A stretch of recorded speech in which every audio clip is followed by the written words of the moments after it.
All right, guys, I think this is my 8th oil change, and I've got 41,725 miles. Now, I make these videos for a couple reasons. Number one, to give you guys updates. Number two, to keep track of my maintenance on it. So, all right, guys, so here we go. Here's the old oil filter, and I'm gonna put the drain pan underneath it. Now, I do all my oil changes, and I cut out this little piece right here. Some people say it's a bad idea to do, and you know what? It is a bad idea, but it's a good idea if you want to be able to access your oil filter. Again, I'm just gonna let the oil drip everywhere, but this will be a really quick, fast oil change. Almost 42,000 miles, guys.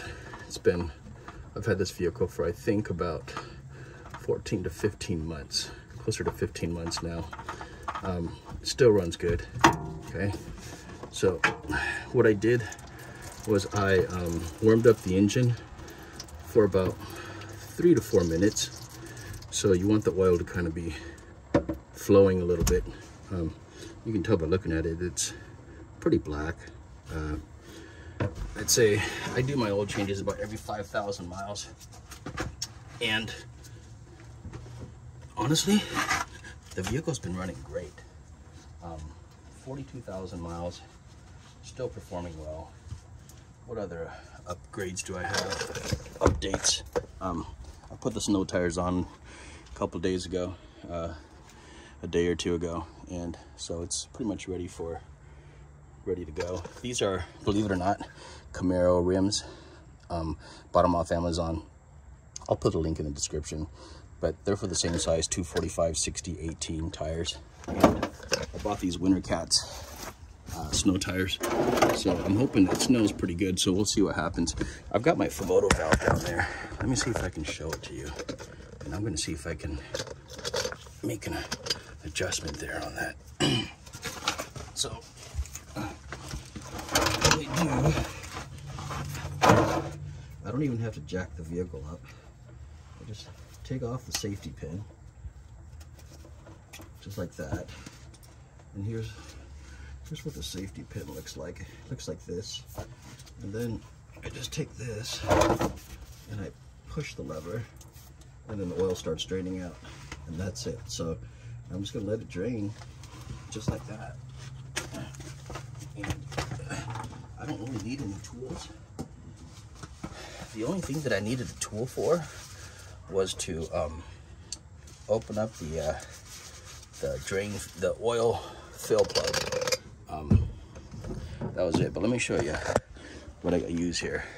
So today, honestly, stick to the Honda original filters. Okay, so this is a Honda part right there, oil filter, and all Honda oil filters, believe it or not, all Honda vehicles use the same filter. Okay, so whether it's a Civic, CRV, Accord, anything like that, they all use the same Honda filter.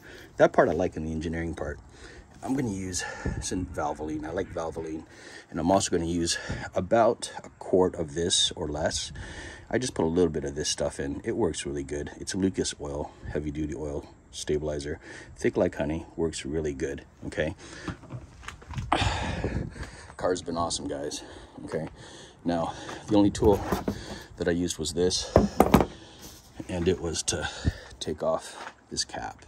Okay, now I also took off this cover. It just pops right on out. I decided to put it back just because, but we'll see if it makes a difference or not. But anyways, it's right there. I'm gonna put the funnel in there just like that, and then we'll probably put the blue one on top. Either that or I put the blue one on the bottom because it's got a bigger hole, so something like that would work out just fine. So if this fills up and overflows, it's not going to spill out, which honestly I kind of hate the design of where it's located to fill up, but hey, it's okay. So it's still draining. The oil looks really black.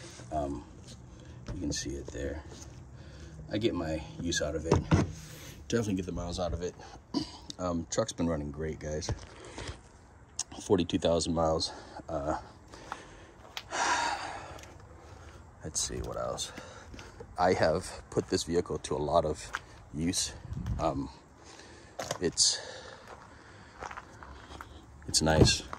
Okay, the inside, I got a lot of room. Love it. Nothing wrong. There's not much to complain about the vehicle.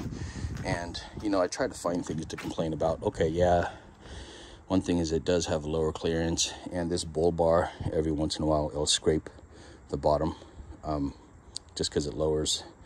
You lose ground clearance about another inch or so with that bull bar. It's kind of annoying, but I put up with it. What else? Good God. I don't have much to complain about this vehicle for once. I mean, I'm averaging 23 miles a gallon on the freeway, 23 plus. And I thought I was going to lose a lot more MPG on these snow tires, but no, I only lost maybe less than 1 mile per gallon. So when I switched over to the snow tires, I really didn't lose anything. You know, over here on my Prius, if I put snow tires on this Prius Prime, I lose like at least 7 or 8 miles per gallon on the Prius. So yeah, guys, the vehicle's been running great. I probably will check out the air filter in here and clean it out if I have to. They're really easily to access. It's right there.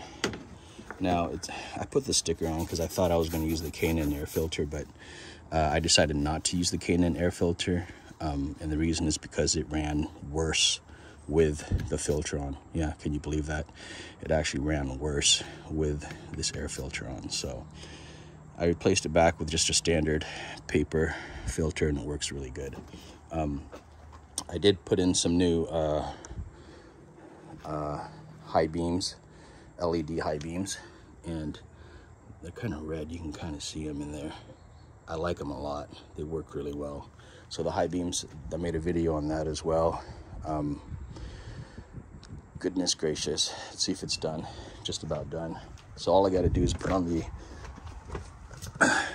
new screw, a new one. Here, let's see if I can find a place for this. Super easy. You may want to lube up this with some oil before you slide it on. Again, it's going to go right to tight, and let's see, that's right to tight. So right to tight should go this way. And make sure you document and you log when you put these filters in. Okay, so come on.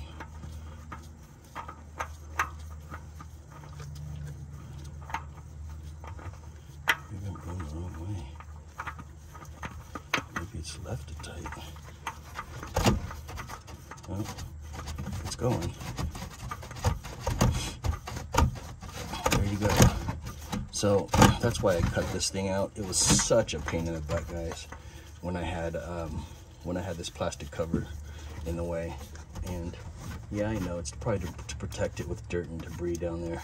You don't want to over tighten this, okay? So snug is good, hand tight, and boom, it's done. Okay, so it's still draining. You can kind of see there the fumoto valve does drain pretty slow, but when that happens, I just check my other fluids. Like I'll top off my windshield wiper fluid and check the air filters. I probably have to put a new, or at least clean out the air filter. But that's it, guys. Just wanted to show you, this is my 8th oil change update. Vehicle's running great. Give it a thumbs up. Appreciate it, guys. Over and out. Okay, guys, I'm back. I'm gonna pour the oil in there. This is how I do it. So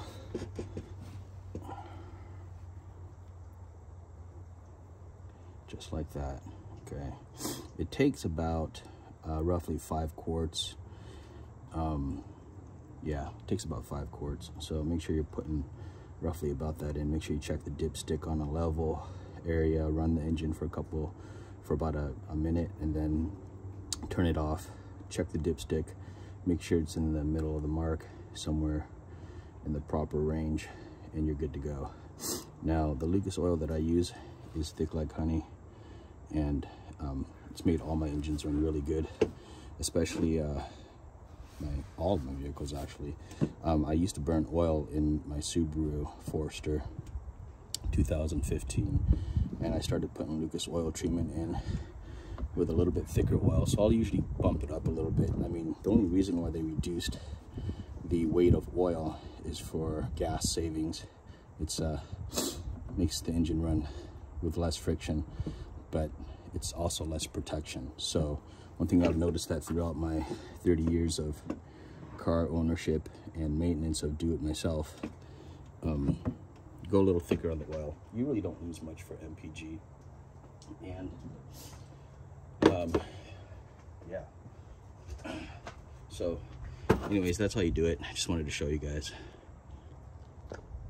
Here's what the old oil looks like. Okay, it's pretty dark and black. Get a piece of paper there, give you a better view. Yeah, it's about 5,000 miles, and I hit 50% on my oil indicator light until it was time to change oil. I will never go to 100% because that's about 10,000 miles. Anyways, it's pretty dark fluid after 5,000. And again, if you take into consideration, most of my miles that I drive are freeway, okay? And it's this freaking dark. So definitely every 5,000 miles, you want to make sure you're doing it right. I am dumping my old oil back into this container for recycling. I take it to my recycle landfill center. There's a transfer station, and that's where they take a lot of the used oils, antifreezes, and scrap metals, and all that other stuff. So they take that stuff for free. They don't charge you for anything. Sometimes they'll haul it away as well if you put them in certain containers on garbage days, but most of the time I just take mine either to AutoZone or the recycle center landfill place. But that's what I just wanted to show you guys, just how bad that oil is, okay, after 5,000 miles.